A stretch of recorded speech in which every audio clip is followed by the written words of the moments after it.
Le sang sur la lame, la tête coupée d'un homme, une vie fauchée.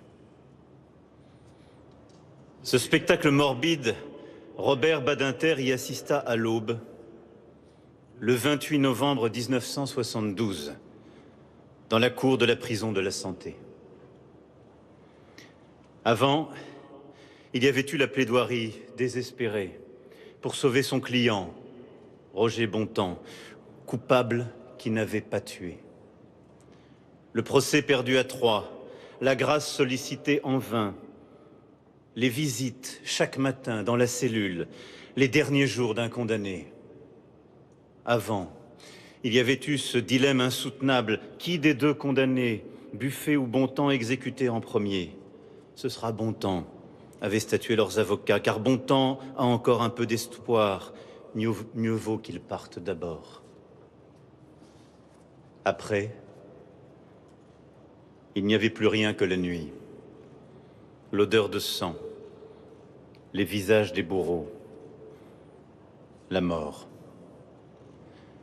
La mort sans recours, une vie tombée parce que la justice, alors, tuée.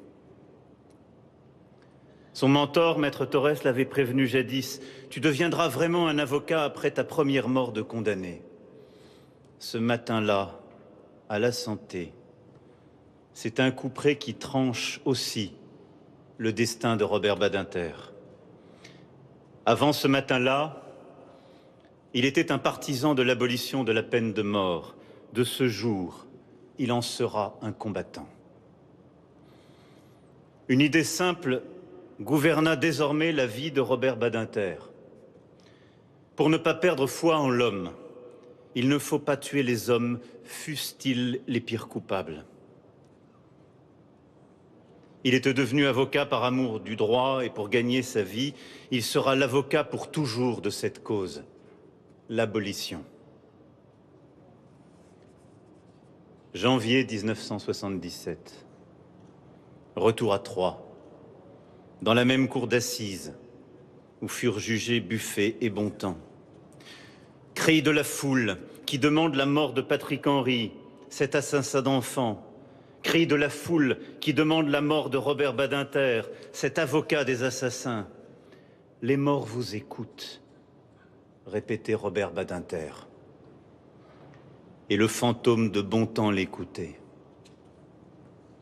Les morts étaient sa conscience, mémoire d'outre-tombe dont il redoutait le jugement. À la barre, lui qui aimait et écrivait le théâtre ne jouait pas un rôle. Il était une âme qui crie, une force qui vit et arrache la vie aux mains de la mort. Si vous tuez Patrick Henry, lança-t-il au juré dont il cherchait le regard, alors votre justice est injuste. Le combat contre la mort devint sa raison d'être. Après Patrick Henry, Robert Badinter sauva la tête de 5 autres condamnés. Les morts nous écoutent. Les morts. Ces morts. Simon, son père, arrêté le 9 février 1943 par les séides de Klaus Barbie. Schindléa, sa grand-mère déportée à 79 ans. Idis, son autre grand-mère, que dans la fuite, la famille dut laisser s'éteindre seule à Paris. Naftoul, son oncle, ses cousins, tant des siens décimés par la Shoah. La mort, comme ombre permanente, à chaque contrôle de papier dans ce village de Savoie, quadrillé par les Allemands, surveillé par la police de Paul Touvier. La mort aux trousses, sa quête de fantôme, après-guerre, à Auschwitz. Oui, Robert Badinter fut un jeune homme hanté par la mort. Sans doute est-ce pour cela qu'il fit toute son existence le choix résolu de la vie. Nourriture terrestre, nourriture céleste, haut très haut et bas très bas. Il vécut intensément chaque minute. Fureur de vivre, des universités américaines au prétoire, gourmandise des mots, voyage jusqu'au bout des nuits sans sommeil pour étudier, devenir docteur, préparer ses cours.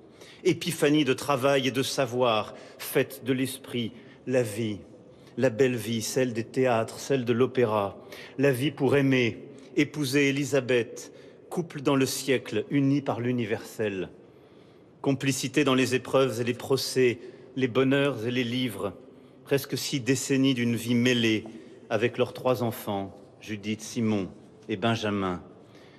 Lumière d'un grand amour et amour des grandes lumières, celle de Condorcet, de la Révolution, de la République. Les morts vous écoutent. Ceux qui écoutent Robert Badinter, ce jour de septembre 1981, s'appellent Jaurès, Clémenceau, Briand, Camus, Hugo. À la tribune de l'Assemblée nationale, pour défendre la loi abolissant la peine de mort, le garde des Sceaux porte l'engagement du président François Mitterrand, formulé durant la campagne, en dépit de l'opinion. Robert Badinter parle. Plaidoirie inoubliable contre une peine capitale qui, par ses mots, est pulvérisée, à son tour exécutée. Robert Badinter parle. La peine de mort dissuasive, mais Patrick Henry lui-même criait à mort Buffet, à mort Bontemps, devant le même palais de justice de Troyes quelques années plus tôt. La peine de mort, dénoncée par les religions, les philosophies, les consciences du monde, la peine de mort, apanage des dictateurs. Robert Badinter parle. Et la justice, n'est-ce pas seulement des juges, des jurés, avec leurs failles, leurs erreurs? Alors faut-il accepter des exécutions sans cause, des cadavres par accident? Un homme qui n'a pas tué, coupé en 2 dans la cour de la prison de la Santé? Non, ce n'est pas une question politique, c'est une question morale, un cas de conscience. Robert Badinter convainc. Une majorité vota pour la loi entière. Une majorité formée de la gauche, rejointe par quelques députés de l'opposition, menée par Jacques Chirac. Robert Badinter avait gagné son plus grand procès. Victor Hugo, son modèle, avait écrit 93. Robert Badinter venait de tracer 81 dans l'histoire du progrès français. Année de l'abolition. Cela suffisait-il? Non. Il fallait encore rendre la justice plus humaine et l'humanité plus juste. Poursuivre l'œuvre d'émancipation et de fraternité promue par Condorcet. Chasser les terribles démons de l'arbitraire qui tuèrent Condorcet et tant d'autres après lui. Derrière chacun, réprouvé, condamné, oublié. Le garde des Sceaux voulait toujours voir une vie. Simplement, irréductiblement. Vie des homosexuels, discriminés, dont Robert Badinter mit fin à l'opprobre légal. Vie brisée des victimes, dont il se soucia plus que tout autre avant lui. Vie citoyenne avec ses droits inaltérables. Il supprima les tribunaux d'exception et il ajouta un recours, celui de la Cour européenne des droits de l'homme, aux armes de liberté des justiciables français. Vie des détenus, car pour lui existait un droit qu'aucune loi ne pouvait entamer, aucune sentence retrancher, le droit de devenir meilleur, même en prison, même coupable. La vie, sa vie menacée, son honneur bafoué, parce qu'il fut pendant 5 ans le ministre le plus attaqué de France, cible d'une haine dont l'écho résonne encore dans cette place Vendôme. Mes chers compatriotes, tout à l'heure, vous l'avez applaudi, dans cette même place où alors des voix de haine s'élevaient pour l'attaquer en raison de cette abolition.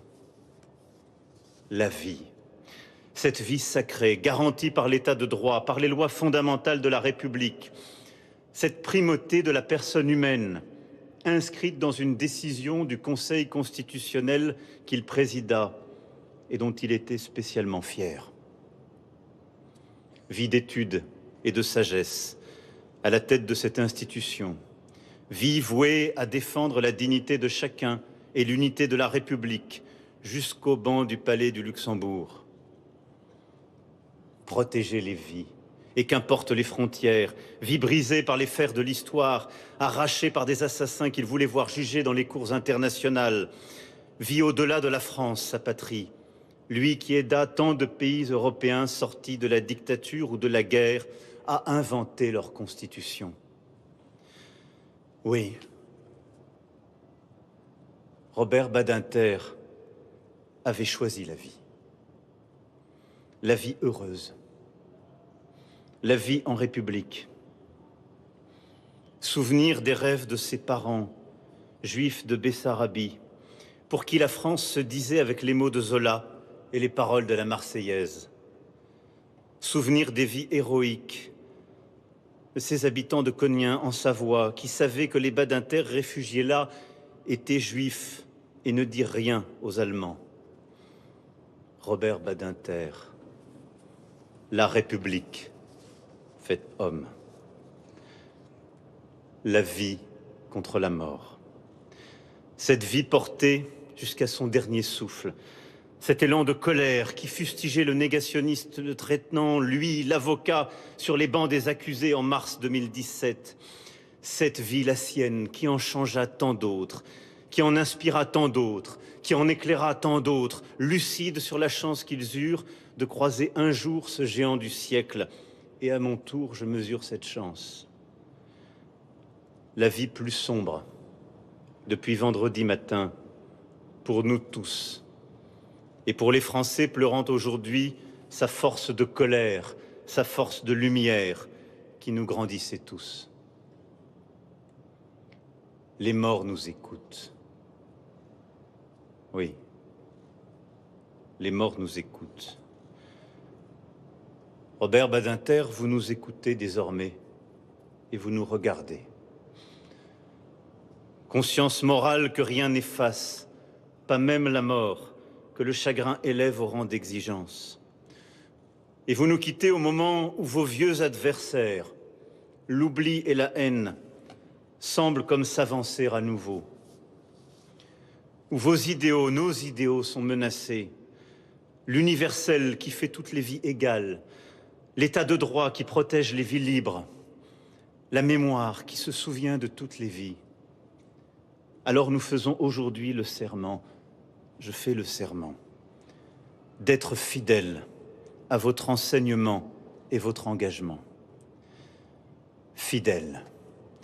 Et vous pourrez écouter nos voix couvrir celles des antisémites, des négationnistes, comme votre voix couvrait la leur, les réduisait au silence. Fidèle. Et vous pourrez écouter des audiences, des plaidoiries, des lectures de jugement, cœur vibrant de l'état de droit si souvent remis en cause au moment où vous partez, fidèle, pour que vous puissiez écouter un jour quand le Parlement du dernier pays pratiquant la peine de mort dira « elle est abolie », mettant le point final à notre combat désormais universel. Nous serons fidèles. Pour ceux qui ont été tués, pour ceux qui n'avaient pas tué, pour tous vos morts et pour ceux qu'il faut sauver. Pour Simon, pour Idis, pour Shinléa, pour Naftoul, nous serons fidèles. Pour cette part d'humanité qui fut si longtemps oubliée dans le siècle et demeure si fragile, nous serons fidèles. Car c'est vous qui aujourd'hui, parmi la foule, nous êtes fidèles.